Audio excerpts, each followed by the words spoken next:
दोस्तों, क्या आपको पता है इंजेक्शन लगाने के बाद या फिर मच्छर के काटने के बाद उस जगह की स्किन माइक्रोस्कोप में कैसे दिखाई देती है, या फिर इंसान का स्पर्म माइक्रोस्कोप में कैसे दिखाई देते हैं, और ये मासूम से दिखने वाली चींटियां माइक्रोस्कोप में किसी राक्षस से कम नहीं लगती। और क्या आपने कभी कोरोना वायरस को माइक्रोस्कोप में देखा है? अगर नहीं देखा तो टेंशन नहीं लेने का, क्योंकि आज के वीडियो में हम आपको ऐसी ही बहुत सारी चीजें माइक्रोस्कोप में दिखाएंगे जिन्हें देखने के बाद आपके होश उड़ जाएंगे। दोस्तों, माइक्रोस्कोप का सफर स्टार्ट करने से पहले वीडियो को एक छोटा सा लाइक कर लो, क्योंकि ये वीडियो हमने बड़ी मेहनत से बनाई है। चलिए शुरू करते हैं।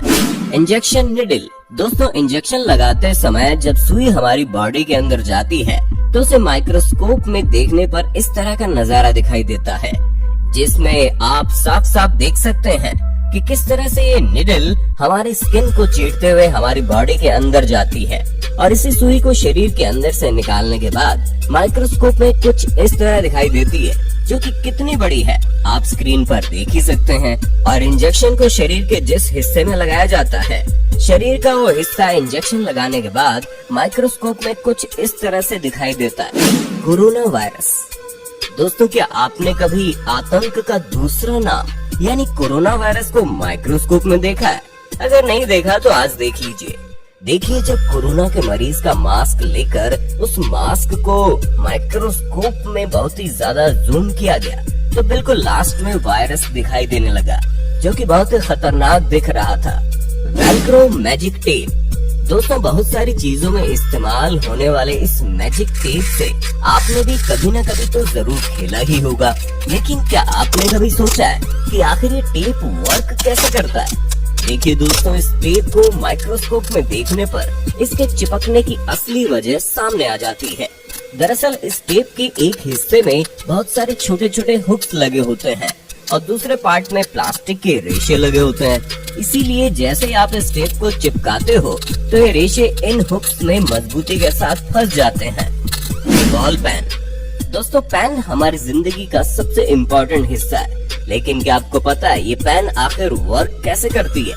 देखिए दोस्तों, अगर आप पेन के निचले हिस्से को माइक्रोस्कोप में जूम करके देखोगे तो कुछ इस तरह दिखाई देगा। पेन के नीचे छोटी सी बॉल लगी होती है और पेन के चलने के साथ साथ ये बॉल भी घूमती है, लेकिन इसका घूमना हमारी नॉर्मल आंखों से नजर नहीं आता। और जब भी हम पेन से लिखते हैं तो यही बॉल की वजह से पेन का इंक लाइन की शेप में बाहर आता है। फिंगरप्रिंट। दोस्तों, क्या आपको पता है दुनिया में सबके फिंगरप्रिंट अलग अलग कैसे होते हैं? तो चलिए जानते हैं। जब फिंगर को माइक्रोस्कोप के नीचे रख कर जूम किया गया तो बिल्कुल क्लियर दिखाई देने लगा, जिसमें आप साफ साफ देख सकते हो कि फिंगर की इन लाइंस को, जिनसे पसीना निकलते हुए भी दिख रहा है, इन लाइंस के सभी पॉइंट कितने अलग अलग और अजीब शेप में बने होते हैं। दोस्तों, यही वो पॉइंट होते हैं जो किसी का भी किसी से मैच नहीं होता है, इसीलिए सभी के फिंगरप्रिंट अलग अलग होते हैं। ह्यूमन टंग। दोस्तों, जीभ हमारे शरीर का इतना इम्पोर्टेंट हिस्सा है कि इसके बगैर ना तो हम बोल पाएंगे ना ही कोई स्वाद ले पाएंगे। लेकिन क्या आपने कभी अपनी जुबान को माइक्रोस्कोप में देखा है? दोस्तों, हमारी जीभ पर बहुत सारे नुकीले कांटे होते हैं। इन कांटों को हम अपनी नॉर्मल आंखों से नहीं देख पाते, लेकिन माइक्रोस्कोप में देखने पर हमारी जीभ के नुकीले कांटे बड़े आसानी से दिखाई देते हैं। दोस्तों, ये कांटे इंसानों की जुबान पर तो छोटे छोटे होते हैं, लेकिन जानवरों की जुबान पर ये कांटे बहुत बड़े बड़े होते हैं। Human blood. दोस्तों, क्या आपने कभी खून को माइक्रोस्कोप में देखा है? वैसे तो हमारी नॉर्मल आंखों से खून इस तरह से लिक्विड शेप में दिखाई देता है, लेकिन फिर आप सोच रहे होंगे कि हमें बचपन से खून का स्ट्रक्चर इस तरह से क्यों दिखाया जाता है? क्योंकि दोस्तों, जो हमें दिखाया जाता है वो माइक्रोस्कोप पिक्चर होता है। अगर आप खून को माइक्रोस्कोप में देखोगे तो खून ऐसा ही दिखाई देगा। Plant under microscope. दोस्तों, स्कूल और कॉलेज में आपने ये तो सुना ही होगा कि पौधे सूरज की रोशनी से खाना बनाते हैं, लेकिन आखिर कैसे? चलिए जानते हैं दोस्तों। जब आप प्लांट की पत्तियों को माइक्रोस्कोप में देखोगे तो आपको क्लियरली इन पत्तियों के ऊपर छोटे छोटे छेद दिखाई देंगे। इन्हीं होल्स के जरिए सूरज की रोशनी प्लांट के अंदर जाती है, जिससे पौधों को खाना बनाने के लिए एनर्जी मिलती है। Guard bacteria. दोस्तों, बैक्टीरिया का नाम तो आपने सुना ही होगा, लेकिन क्या आपको पता है बैक्टीरिया आखिर दिखता कैसा है? तो चलिए जानते हैं। ये आपको पता ही होगा कि दही में बहुत सारे बैक्टीरियाज पाए जाते हैं, इसलिए जब दही को माइक्रोस्कोप में देखा गया तो उसमें बहुत सारे छोटे छोटे बैक्टीरिया मूव करते हुए दिखाई दिए। अब आप सोच रहे होंगे, जब दही में इतने सारे बैक्टीरिया होते हैं तो हम दही को खाते क्यों हैं? तो हम आपको बता दें, दही में मौजूद बैक्टीरिया हमारी बॉडी को कोई नुकसान नहीं पहुंचाते। स्पर्म। दोस्तों, क्या आपने कभी स्पर्म को माइक्रोस्कोप में देखा है? देखिए दोस्तों, स्पर्म को माइक्रोस्कोप में देखने पर एक अलग ही दुनिया दिखाई देती है, जिसमें बहुत सारे स्पर्म इधर उधर मूव कर रहे हैं। ये स्पर्म आजाद होने के लिए तड़प रहे हैं, क्योंकि ये एक नई जिंदगी देना चाहते हैं। ग्रास इन माइक्रोस्कोप। दोस्तों, आपको याद होगा बचपन में घास को तोड़ने से कभी कभी हमारा हाथ कट जाता था। चलिए इसकी वजह हम माइक्रोस्कोप में देखते हैं। दोस्तों, माइक्रोस्कोप की मदद से हम साफ साफ देख सकते हैं कि इन घास के किनारों पे कितने खतरनाक कांटे होते हैं, जिन्हें हम अपनी नॉर्मल आंखों से नहीं देख पाते, और इन्हीं कांटों की वजह से हमारा हाथ कट जाता है। Razor blade. दोस्तों, ब्लेड से हमारे बहुत सारे काम होते हैं, जैसे नाखून निकालना, शेविंग करना।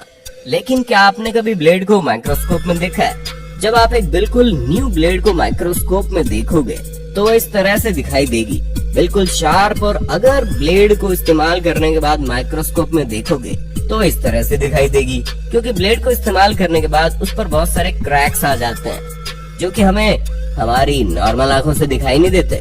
लेकिन क्या आपको पता है, रेजर से बाल काटने पर हमारे बाल जल्दी जल्दी क्यों बढ़ते हैं और ट्रिमर से काटने पर इतना ज्यादा स्लो क्यों बढ़ते हैं? इसकी वजह जानने के लिए जब हमने रेजर और ट्रिमर से कटे हुए बाल को माइक्रोस्कोप में रखा तो रिजल्ट हमारे सामने आ गया, जिसमें आप देख सकते हैं रेजर से कटा हुआ बाल बिल्कुल सीधा है और ट्रिमर से कटा हुआ बाल ऐसा लग रहा है जैसे किसी ने खींच के निकाला हो। बहुत ही ज्यादा डैमेज लग रहा है, इसलिए ट्रिमर से कटा हुआ बाल बहुत ही स्लो ग्रो करता है। एंट फेस। दोस्तों, चींटी को माइक्रोस्कोप में देखकर आपके होश उड़ जाएंगे, क्योंकि मासूम से दिखने वाली चींटी माइक्रोस्कोप में बहुत खतरनाक दिखती है, और चींटी के फेस की माइक्रोस्कोपिक इमेज देखकर कोई भी डर जाएगा। सैंड। दोस्तों, रेत एक ऐसी चीज है जिस पर कोई ज्यादा ध्यान नहीं देता। वैसे हमारी नॉर्मल आंखों से रेत के सभी पार्टिकल बिल्कुल बराबर शेप में दिखाई देते हैं, लेकिन अगर आप रेत को माइक्रोस्कोप में देखेंगे तो आपको यकीन ही नहीं आएगा कि ये रेत ही है, क्योंकि रेत के पार्टिकल माइक्रोस्कोप में खूबसूरत मोती की तरह दिखाई देते हैं, और सभी पार्टिकल अलग अलग साइज और अलग अलग कलर के दिखाई देते हैं। Needle and thread. अब जरा सुई और धागे को भी माइक्रोस्कोप में देख लो। ये जो आपको बहुत सारे धागे दिखाई दे रहे हैं, असल में ये एक ही धागा है जो कई कच्चे धागों से मिलकर बनता है, लेकिन हमारी नॉर्मल आंखों से एक ही दिखाई देता है। इसलिए तो धागे और सुई के बीच का सफर कितना दूर हो जाता है। Peacock feather. दोस्तों, ये तो आपको पता ही होगा कि मोर हमारा राष्ट्रीय पक्षी है और मोर कितना खूबसूरत होता है, लेकिन क्या आपने कभी मोर के पंख को माइक्रोस्कोप में देखा है? दोस्तों, मोर के पंख को माइक्रोस्कोप में देखने पर ऐसा लगता है जैसे बहुत ही खूबसूरत धागे हों, और इसकी बुनाई कुछ इस तरह दिखाई देती है जिसे समझना बड़ा मुश्किल है। ह्यूमन आई। दोस्तों, आंखें हमारे शरीर का सबसे इम्पोर्टेंट हिस्सा है। आंखों के बगैर हमारी जिंदगी कैसी होगी, ये तो हम सोच भी नहीं सकते। लेकिन क्या आपने कभी आंखों को माइक्रोस्कोप में देखा है? देखिए, आंखों को माइक्रोस्कोप में देखने पर ऐसा लगता है जैसे हम किसी और ही दुनिया में आ गए हों। माइक्रोस्कोप में हमारी आंखों के बीच में एक बहुत ही बड़ा होल दिखाई देता है, लेकिन ये कोई होल नहीं बल्कि हमारी आंखों के लेंस हैं। सॉल्ट। दोस्तों, वैसे तो नॉर्मली हमें नमक बारीक और गोल गोल दिखाई देता है, लेकिन अगर हम नमक को माइक्रोस्कोप में देखेंगे तो नमक कुछ इस तरह स्क्वायर शेप में दिखाई देगा, जो कि काफी अनबिलीवेबल है।